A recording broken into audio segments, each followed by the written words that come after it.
نحمده ونصلي على رسوله الكريم أما بعد فقد قال النبي صلى الله عليه وسلم اذكروا محاسن موتاكم أو كما قال عليه الصلاة والسلام. معزز و محترم عمائدین و متولیان شہر، نہایت قابل احترام علماء کرام و حفاظ عظام اور گرامی قدر حاضرین، آپ سبھی حضرات اس بات سے واقف ہیں کہ بروز بدھ صبح کے وقت میں سرپرست اہل سنت والجماعت آمبور بہت سارے تعلیمی، دینی، ملی اور تجارتی اداروں کے صدر باوقار اور اس مسجد کے 40 سالہ خادم و متولی عالی جناب نتھرسا محمد سعید صاحب علیہ الرحمہ وفات پا گئے. آپ اپنی ذات میں واقعی انجمن تھے. 10 اکادمی کے کام آپ تنہا انجام دے رہے تھے. آپ صرف ایک مقتدی اور مسلی نہیں تھے، اس کے ساتھ اللہ تبارک و تعالی نے آپ کو امت کی، قوم و ملت کی قیادت کا وافر ملکہ بھی عطا فرمایا تھا. لوگوں کو کیسے لے کر چلنا ہے،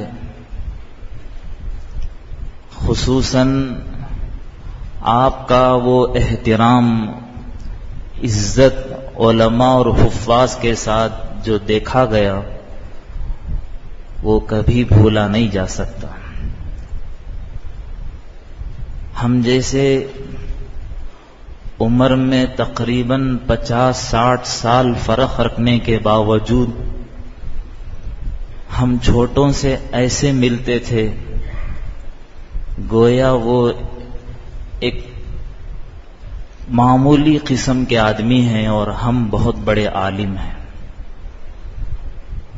اسی کے ساتھ جب وہ قوم کی قیادت کے لیے اترتے تو 4 طرف نگاہ رکھ کر قوم کے لیے جو مناسب ہو اس کی طرف آگے بڑھتے. اللہ ہی جانتے ہیں جب تک آپ کے تن میں جان تھی بہت سارے فتنے بفضل ہی تعالی دبے ہوئے تھے. کسی کو مجال نہ تھی کہ آپ کے سامنے منہ چلائے، اور اگر زبان کھول دے تو پھر اس کی اوقات اسے معلوم ہوتی تھی. اللہ تعالیٰ ان کو غریق رحمت کرے. واقعی بہت بڑا خلا محسوس ہوتا ہے کہ ان جیسا رہبر اب کہاں سے لائیں.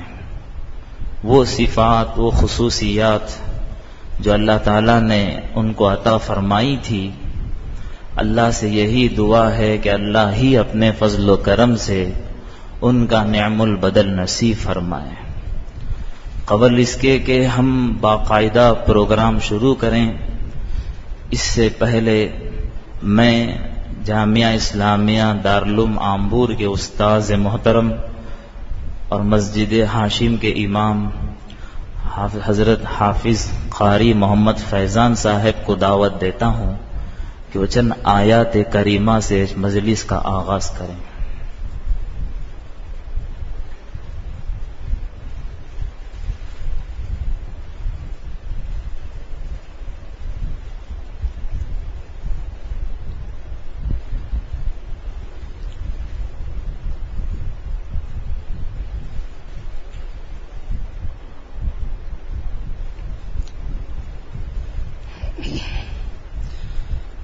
أعوذ بالله من الشيطان الرجيم. بسم الله الرحمن الرحيم.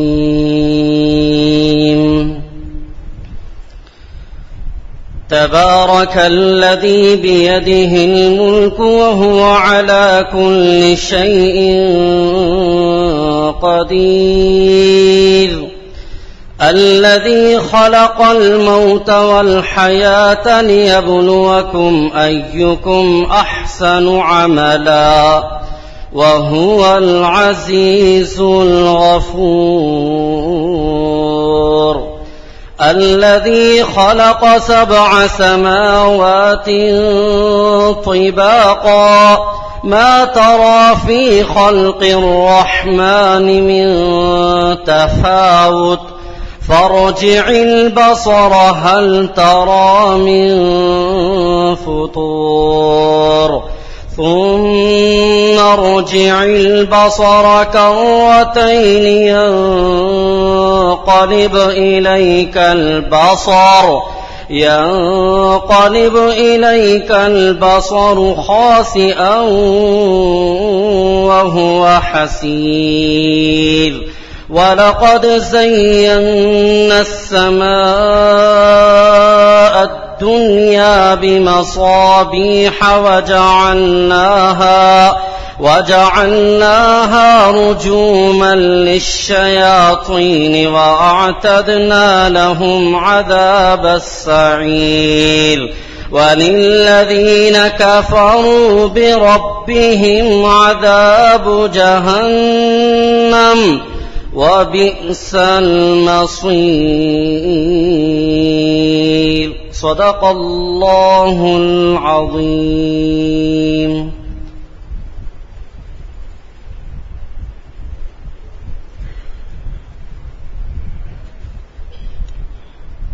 محترم سامعین، یہ جو مجلس اس وقت منعقد ہے یہ صدر اہل سنت والجماعت حضرت حافظ خطیب شہاب الدین صاحب زیدہ مجدہم کی صدارت میں منعقد ہے. آپ مرحوم کے دیرینہ رفیق اور تقریباً 4 سال کے چھوٹے ہیں. اسکول کے زمانے سے ان کو دیکھا، برتا، سمجھا اور ان کی رفاقت میں شہر کی خدمت میں مصروف رہے. تو میں حضرت سے گزارش کرتا ہوں کہ اپنے کلمات عالیہ سے مرحوم کے حالات پر مختصر روشنی ڈالیں. اور سامعین گرامی،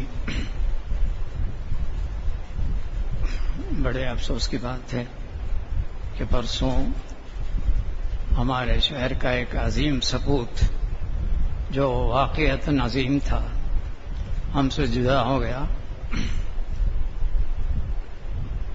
حالی جناب الحاج نتر صاحب محمد سعید صاحب مرحوم، ان کی وفات سے ہم لوگوں کا ایک بہت بڑا خسارہ ہوا ہے اور ان کی رحلت سے ہمارے معاشرے میں ایک بہت بڑا خلا پیدا ہوا ہے. جیسے کبھی کہا گیا کہ بہت بڑا خلا ہے جس کے پر ہونے میں دیر بھی لگ سکتی ہے، دقت بھی ہو سکتی ہے. بہرحال ان کی زندگی آمبور کی تاریخ کا ایک روشن باب تھی. روشن اس لیے کہ ان کی جو خدمات تھیں وہ اس طرح روز نشر کی طرح عیان تھیں کہ ہم آج ان کو یاد کرنے پر مجبور ہیں.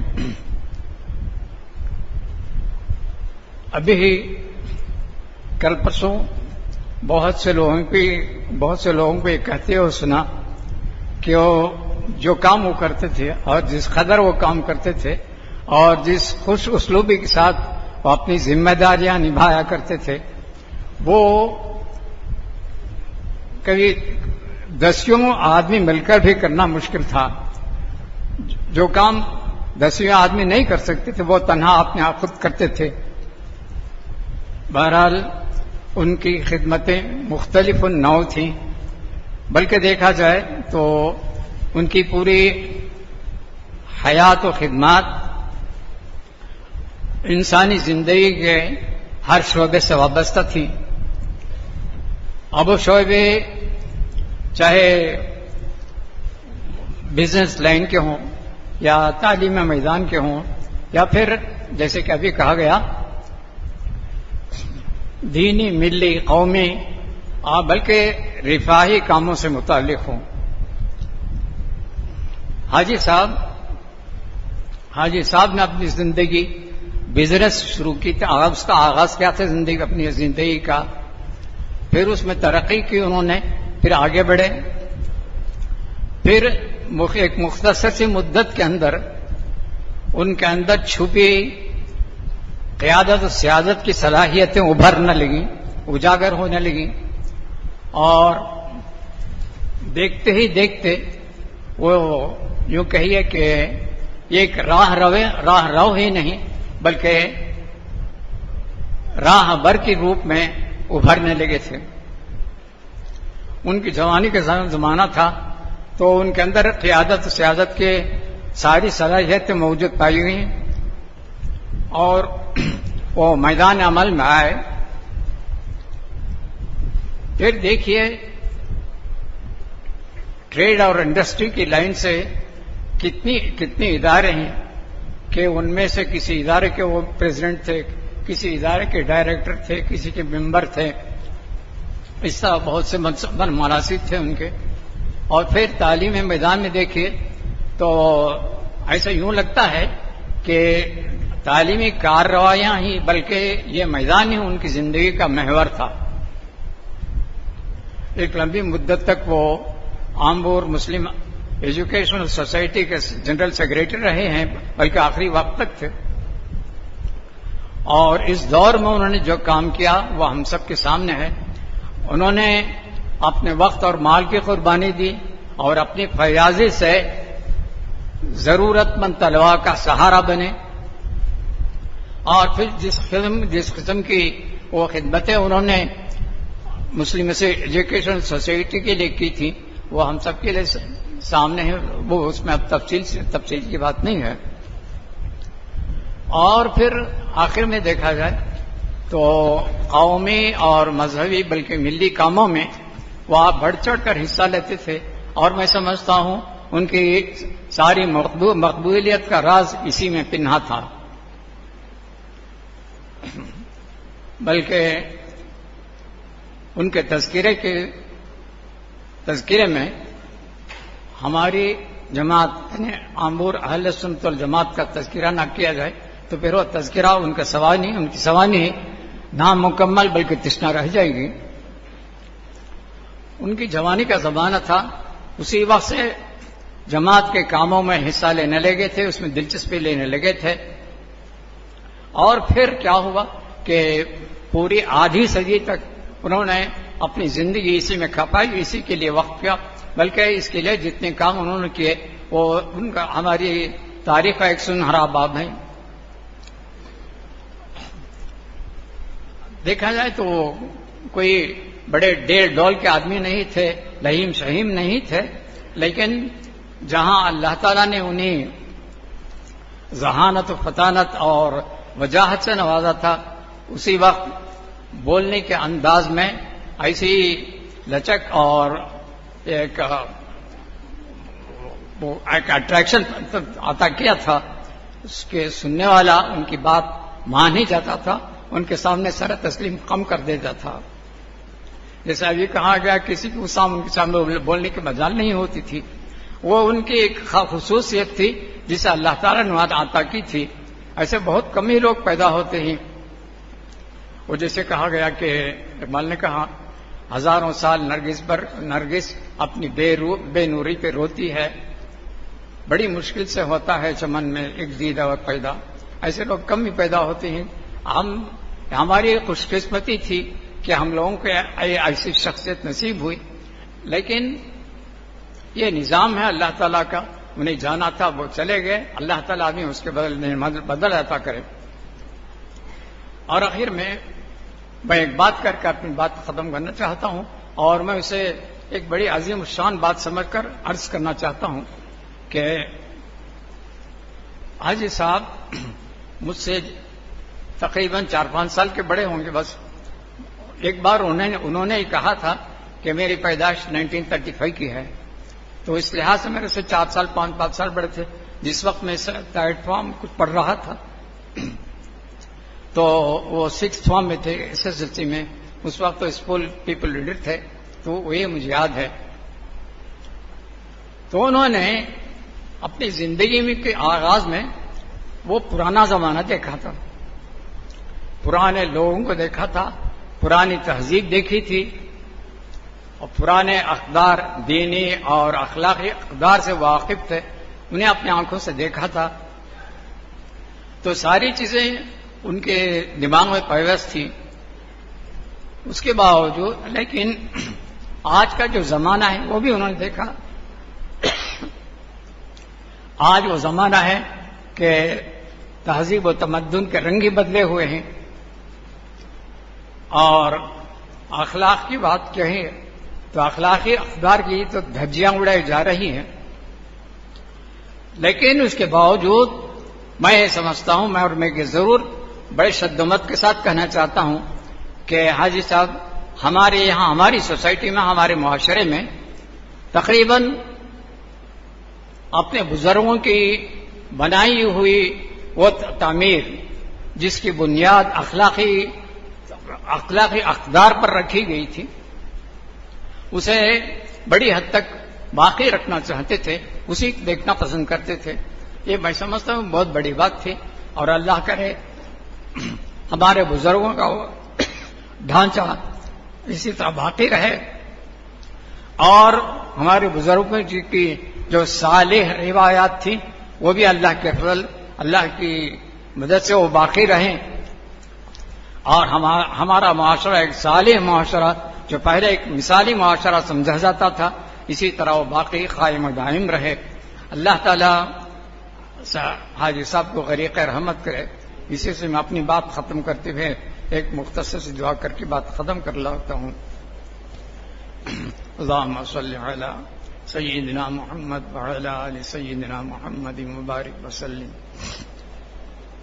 اللہم اغفر لأخینا الفقید، اللہم اغفر لأخینا محمد سعید، اللہم نن علیہ بالرحمت والغفران، وأجرہ من عذاب النیران، وأدخلہ فی فسیح الجنان. اللہم الہم اہلہ وعائلتہ الصبر والسلوان برحمتک یا عزیز یا غفور یا رحمان صلی اللہ علیہ وسلم.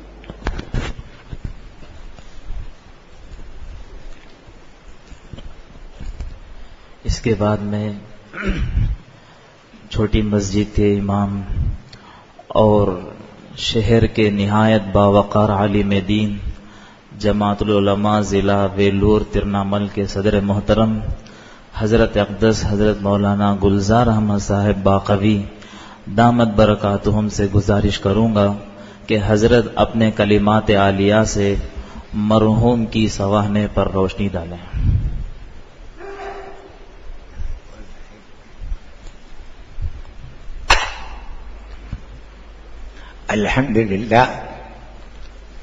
الحمدللہ وکفى وسلام علی عباده الذین اصطفى.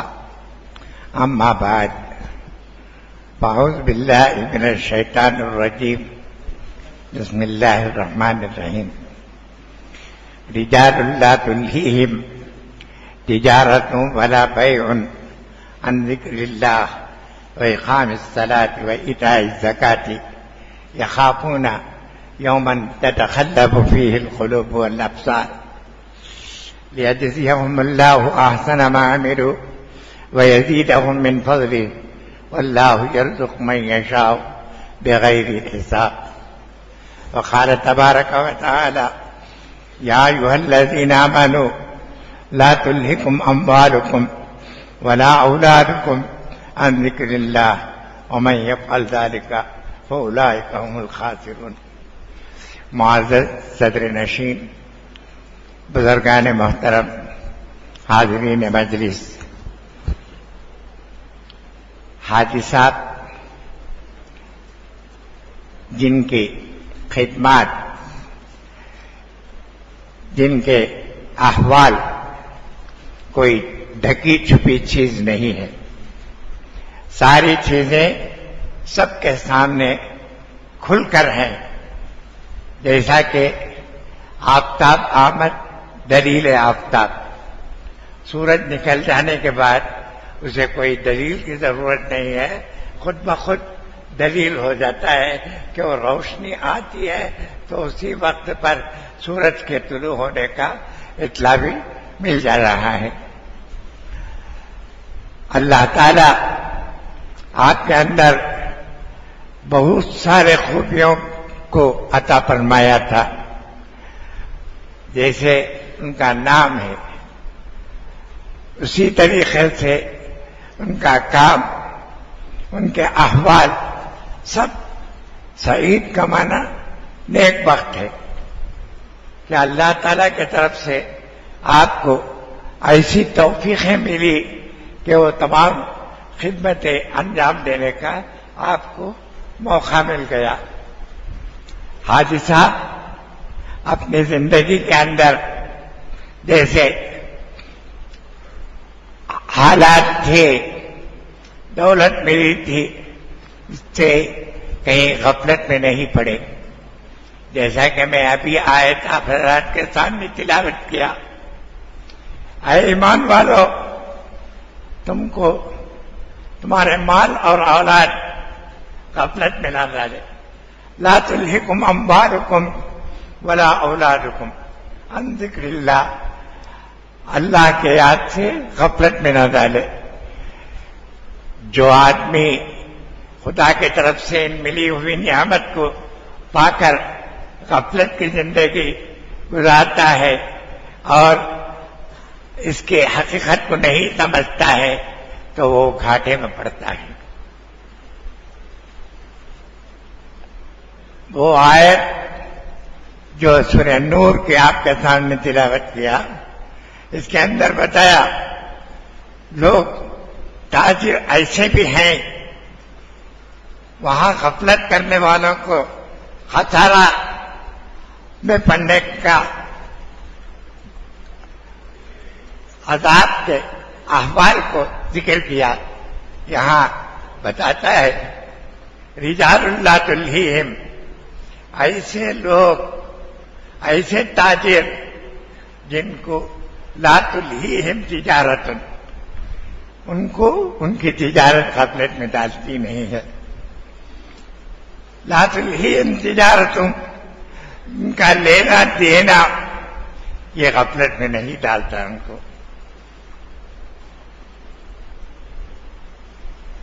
ولا عن ذکر اللہ،